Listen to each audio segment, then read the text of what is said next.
Bangladesh Jamaat Islami Bagwan union ৬ নম্বর word.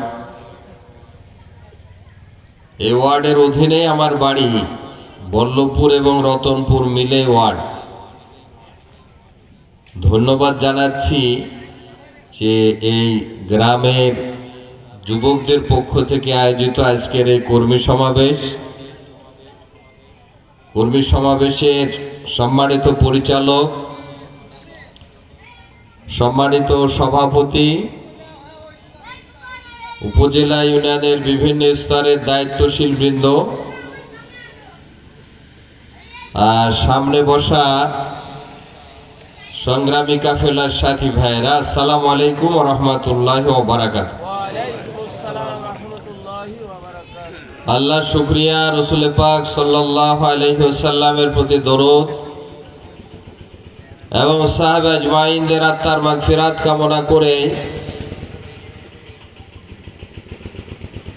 আমারও গলার অবস্থা একই, বুঝছেন কিনা? আবহাওয়া পরিবর্তনের কারণে একটু সমস্যা ভুগতে হচ্ছে। সম্মানিত উপস্থিতি, আমরা একটা উপমহাদেশের লোক ছিলাম।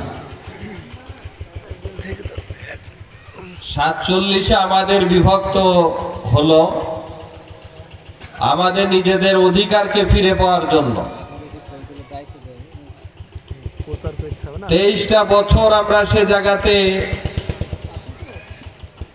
47-এ যখন ভাগাভাগি হলো, পশ্চিমের পাকিস্তান আর পূর্বে আজকের বাংলাদেশ, তখনকার পূর্ব পাকিস্তান মিলে একটা দেশ হলো।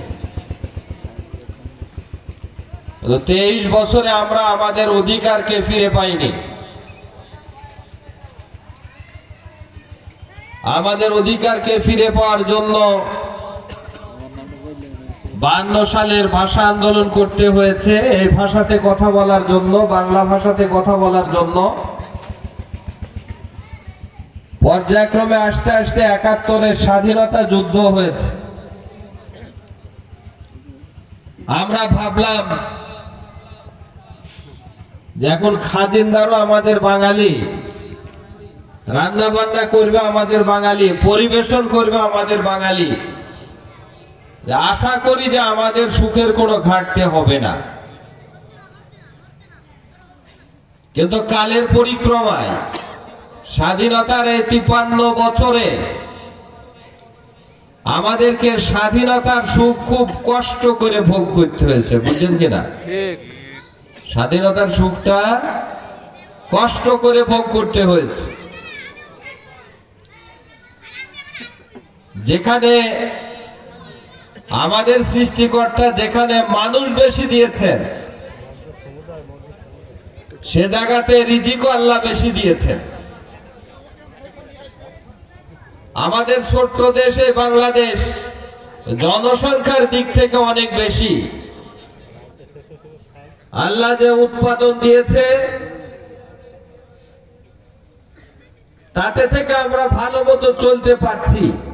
বন্টন ব্যবস্থার অভাবে আমাদের কেউ 5 তলাতে, কেউ গাছতলাতে। এই কথাগুলো এসেছে। দুর্নীতির বিষয় আজকে আমাদের কাছে পরিষ্কার, প্রমাণিত 2টা দিয়ে বাকি কথাগুলা বলি। জুলাই আগস্টে যে বিপ্লব চলছিল, মেট্রো রেলের স্টেশনে যে আগুন দিল, বিগত প্রধানমন্ত্রী সেখানে চোখের পানি ফেললেন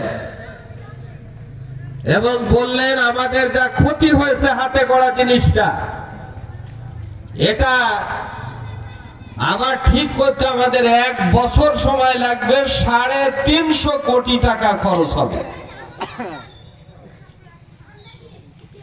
কিন্তু সেটা মেরামত করতে সময় লেগেছে 2 মাস, 25 লক্ষ টাকা খরচ হয়েছে। কি বলবেন? আরে চুরি তো পুকুর চুরি একটা কথা বলে, সাগর চুরি বললেও তো এটা কম হয়। মেট্রো রেলের লাইন বাড়াবার জন্য যে এরিয়াটা করেছে, সামনে যে যাবে আরো সামনে দূরে, তাতে যে বাজেট করেছে গতকালকের পত্রিকার নিউজ দেখবেন, সেই বাজেট থেকে ৭,০০০ কোটি টাকা কমানো হয়েছে। যে ৭,০০০ কোটি টাকা অতিরিক্ত বাজেট করা হয়েছিল। অতিরিক্ত বাজেট মানে কি মাটির তলায় যেত না পকেটে যেত? গতকালকের রিপোর্ট দেখবেন, পরশুদিন এটা তথ্য দিয়েছে, গতকালকে ৭,০০০ কোটি টাকা কমানো হয়েছে। বেশি দূর না, স্বল্প জায়গাতে। তাহলে আগের গুলা কি হলো তার টিআইবি গত সপ্তাহে রিপোর্ট দিয়েছে। প্রতি বছরে ১,৮০,০০০ কোটি টাকা বাংলাদেশ থেকে বিদেশে পাচার হয়েছে। আগে যুগান্তরের একটা রিপোর্ট ছিল, প্রতি বছর ৬০,০০০ কোটি টাকা বিদেশে পাচার হয়েছে।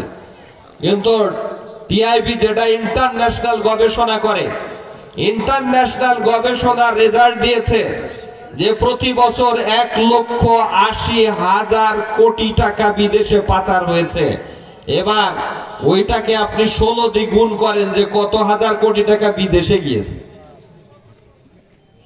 বুঝছেন কিনা? আরে আমাদেরকে তো উন্নয়নের গল্প শোনানো হয়েছে। আমি বলি মাঝে মধ্যে যে একটা মাছ যদি নদীর থেকে তুলে নিয়ে এসে সোনার খাসা বানিয়ে তার ভিতরে রাখেন, তাহলে তো মাছের মর্যাদা বেড়ে যাবে নাকি? হ্যাঁ, যাবে না? এটা বিপদ আরো বেড়ে যাবে নাকি? আমাদেরকে গল্প শোনানো হলো মেট্রো রেলের, ২৪টা ঘন্টা কানের গোড়ায় বাজানো হলো পদ্মা সেতুকে, মাসের পর মাস শোনানো হলো বঙ্গবন্ধু টানেলের কথা, যেটা আজকে বাংলাদেশের জন্য গজব হিসাবে দেখা দিয়েছে। আগে বলছিল এত কোটি অত কোটি